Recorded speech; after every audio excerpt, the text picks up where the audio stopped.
Okay, so right here, now what I'm going to do, now that I got the skirt up here, marked where it's going to go, got that trimmed, the skirt is pushed up to the center, pushed up against the nail back there.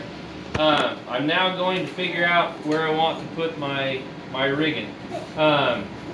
If you wanted to, another thing you can do is go ahead, just to make sure that, well, I guess you don't really need to worry about that until you get the other skirt on. But another trick you can do when you get the other skirt on, just to make sure everything is square, go ahead and you're finding square of your saddle tree here, okay? And I'll post a video later showing you kind of how I go ahead, how I find square. It's really important that you find square here and find the center here of your saddle and find center here of your saddle, because that's pretty much where everything builds off of. But anyhow, we'll make another video with that information on there. But for right now, what I'm doing is I'm just getting ready to figure out where my rigging ring needs to go. These are the rigging rings that I use. I've used them for years and I really like them. They're just the Horseshoe brand from Jeremiah Watt, and I get all mine from Weaver.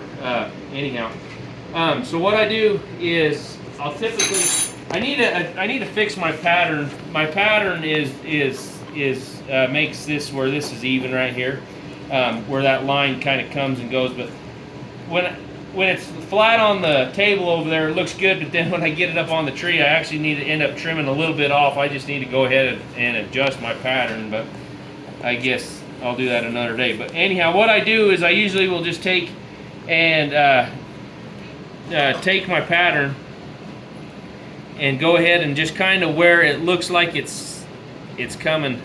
If this was the center, it's going to meet there in the center. And so anyhow, I just kind of like that where it looks like it's going this way instead of this way. So I'll trim that, and then what I'll then do is I'll take my rigging ring, and I've really liked, I've done, well, pretty much all of the saddles that I've done, I have used this measurement. And I've built saddles where I use different placement of the rigging ring and not liked it as much, and so it was a saddle that I had, so I came and tore it apart and fiddled around with it. But what I like to do, not trying to pawn off anything on anybody, this is what I like to do, and I've had really good luck with it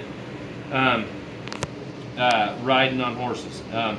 What I'll do is I'll take this rigging ring, I'll flip it upside down so that I can kind of see where those grooves are, because when it's right side up, that's where those grooves are going to go like that. I flip it around, okay, and I bring it up to where this hole right here, okay, that hole there, I take my pencil and I just eyeball it to the back of the horn, or here's the center of, right there's the center of my swell, okay, where it's just behind center of my swell, okay, so that's where I'm just kind of eyeballing my rigging ring right there. People might say, oh, well, you need to measure it every time. Fair enough. Unto each is their own. So I'll go ahead and I'll line that ring up with the back of my saddle horn. And if you come back behind me, Vanessa, you might be able to see it a little bit. But anyhow, it's kind of, let's see, get it right there. Just kind of take your, like I said, I just take my pencil and I eyeball it. I don't know if that kind of shows it. I can't see it very good, but anyhow, right there is where I go. And then what I'll do is I'll take a mark, okay, and I'll mark my inside of my ring right there, and I'll come over here and I'll mark the other part, the other inside of my ring. Now, I have this, my pattern is so I can come and cut stuff off, just in case if somebody requests they want something different. I typically try to shy away from specifically doing a request somebody, just because I do what I do, and I have faith in what I do. When I try to tweak it a little bit, sometimes I find myself not being assured that it's where it needs to be. But anyhow, I hope that makes sense. But now I'll come here and I'll come back. So I got stitching that's going to come right here, right? And so I'm going to come back just maybe 3/4 of an inch and start drawing it up. I like a lay cutout. You don't need it, but I like it. And I'll do another video of kind of why I like it and my theory behind why I like the lay cutout there. I've done lay cutouts where they come high. I've done lay cutouts where they're just a little bit low. I just like coming here, and I've done enough of them where I just kind of feel that, oh, right there is kind of where I want to be. I don't know, that's probably about 3.5 inches from the bar, from the bottom of my bar. And I'll come in and I'll just tie it into right there. This mark right here, this mark here is in front of where my saddle jockey is going to come. I don't like, I've done it before where my seat jockeys came and cut off right there, and you can see that, and it just doesn't look very good. So anyhow, this part right here is bending, it's twisting up. It'll be covered with my seat jockey. So anyhow, that's where we do that. And then I'm not necessarily going to set my placement right now for my rear slot for my rear off billet. But if I was, what I do is I usually just go 1.5 inches from where my cantle bar or my cantle back ties into my bar, about right there, and that would be kind of where I would make my slot for my my rear off billet.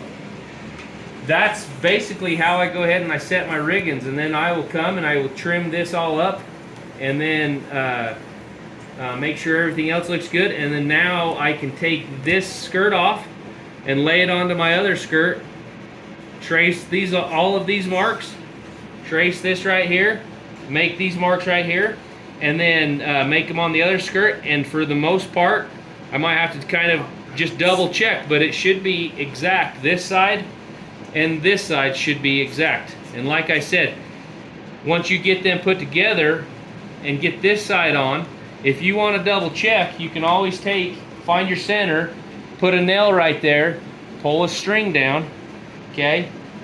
Pick your string up and pull it over there, and make sure that both is easy. I know that's super simple, but I've had good luck doing it that way. So that's it for this video.